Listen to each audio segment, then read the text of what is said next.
Eu não tenho grandes esperanças para essa CPI da Covid, mas se ela contrariar minhas expectativas e de fato for útil, eu espero ver 5 perguntas respondidas que envolvem possível conduta criminosa do governo federal.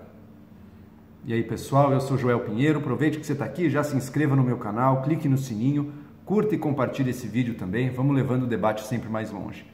Está instalada então a CPI da Covid, pedido aí de uma minoria de senadores, mas mais de um terço, evidentemente, dos senadores ganharam o direito de instaurar a CPI. O Supremo chancelou esse direito, disse, olha, a lei é essa, tem que ser cumprida mesmo. Não foi o Supremo que instaurou, ele só disse que, de fato, a lei comanda isso, de fato ela faz. E agora teremos, então, a oportunidade de esclarecer melhor, o Congresso terá a oportunidade de investigar melhor a conduta do governo federal durante a pandemia. Ah, Joel, você é contra investigar estados e municípios? Óbvio que não. Todos aqueles sobre os quais tiver alguma dúvida, tiver alguma suspeita, precisam ser investigados. Agora, o Brasil, sendo um país federativo, tem que seguir a ordem constitucional federativa, né? Para investigar um governo, a Assembleia Legislativa daquele estado que faz. Para investigar uma prefeitura, a Câmara de Vereadores. Ou você acha que em uma CPI é possível investigar os mais de 20 estados, mais de 5.500 municípios de uma vez só? É óbvio que não. Onde há suspeitas, ali tem que ser instauradas as investigações também. O foco de uma CPI, evidentemente, será o governo. Tem muitas possíveis condutas criminosas do governo e do presidente, especificamente, nessa pandemia. A gente está vivendo os resultados do descalabro do governo federal. Mas eu levantei 5 perguntas que eu acho que apontam para condutas muito suspeitas e que precisam ser respondidas para a gente entender bem o que foi feito, o que não foi feito, quais foram as ações, quais foram as omissões potencialmente criminosas que podem ter acontecido e que sem dúvida contribuíram para a gente estar nessa situação que a gente está agora, né? Primeira, cloroquina. A gente precisa saber quantos reais o governo federal gastou para comprar, para produzir e para distribuir cloroquina, sem evidência alguma, por todo o território nacional. Era parte do kit Covid, né? Mas o governo destacou o exército também para fazer. Na época se noticiou que estavam superfaturando insumos em até 167%. Pagou a mais mesmo? Por quê? Favoreceu empresas, como também se levantou a suspeita? Com base no que se gastou algo que pode chegar a centenas de milhões de reais? Foram centenas de milhões de reais jogados no lixo sem evidência alguma que o embasasse? Essa é a primeira. Segunda, não sei se vocês lembram disso porque durou pouco, mas o governo federal lançou um aplicativo da saúde na pandemia. Foi nas vésperas do colapso do oxigênio em Manaus, foi inclusive feito em Manaus o lançamento. Era um aplicativo que você entrava, botava os seus dados, botava os seus sintomas e ele te receitava um tratamento. Só que não importava os seus dados pessoais e não importava os sintomas que você botasse. Ele sempre ia sugerir os mesmos remédios, os remédios do kit Covid, ou seja, cloroquina e mais uns outros ali. Você podia botar que você é um idoso com tosse. Você podia botar que você é um recém-nascido com dor de estômago. A receita ia ser a mesma, mudava possivelmente a dose. Ou seja, era um aplicativo totalmente inútil. Era um aplicativo apenas de propaganda do tal kit Covid que não tem evidência alguma. Quanto o governo gastou para fazer esse aplicativo? Ou fez de graça? Porque depois tirou do ar, né? Mas quanto gastou? Ou fez de graça? Qual era a expectativa com ele? A gente até agora não tem resposta nenhuma. Terceira, inescapável. Vacinação. Por que o governo não respondeu à Pfizer lá atrás quando ofereceu 70 milhões de doses que poderiam ser entregues em dezembro? Houve outros contratos também que a gente deixou passar? Por que a gente entrou no consórcio internacional com a cota mínima? Baseado em quê?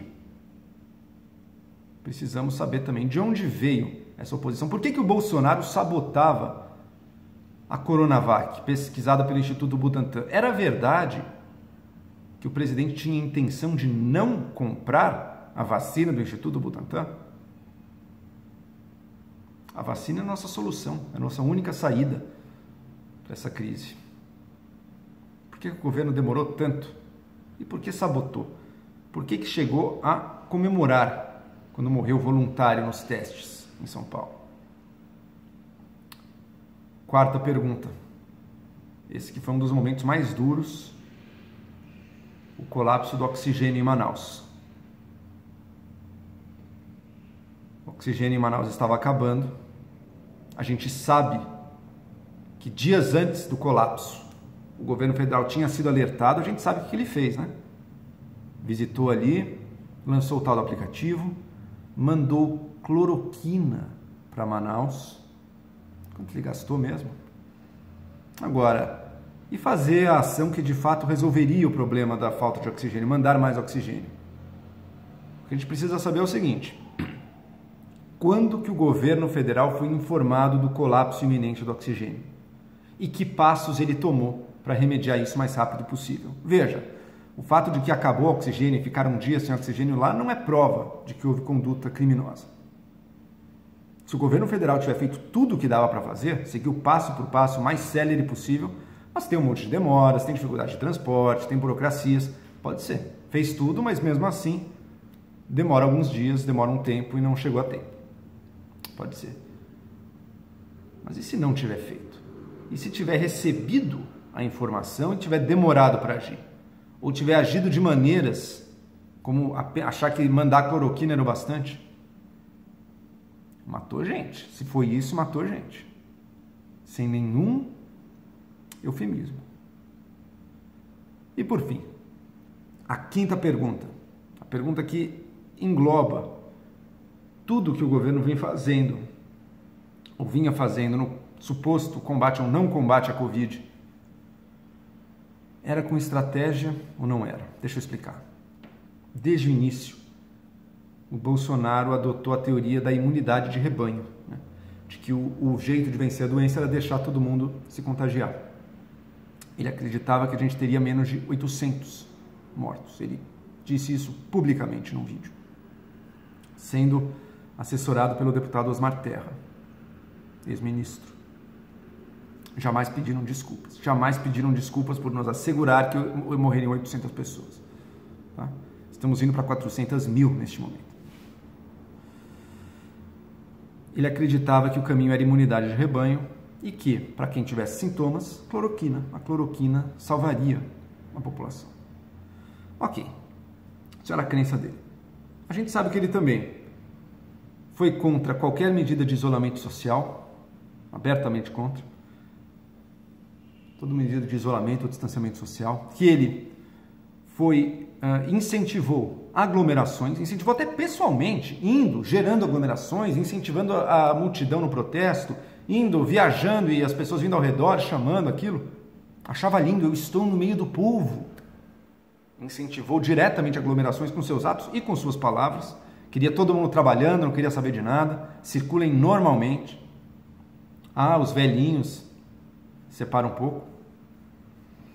Mas nunca deu plano para isso, né? Nunca mostrou um plano que fosse do tal isolamento vertical, nem fala mais nisso, porque não tinha plano nenhum, né? O plano era não fazer nada. Negligenciou a vacina e foi contra até a máscara. Bolsonaro chegou a dizer que máscara era coisa de viado. Esse é um nível. Sabendo de todas essas condutas, a gente se pergunta, será que elas se relacionam com a crença da imunidade de rebanho? Será que ao fazer tudo isso, a intenção do presidente era justamente nos aproximar da imunidade de rebanho, ou seja, contagiar mais rápido a população para que a gente chegasse à imunidade de rebanho?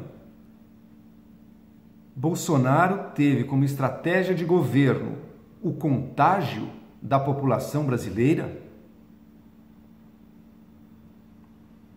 Essa é a pergunta final.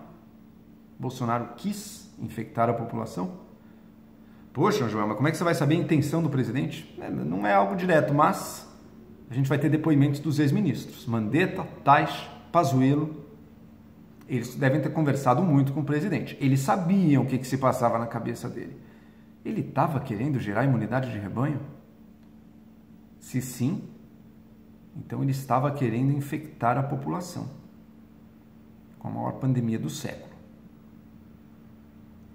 Se a resposta desta pergunta for afirmativa,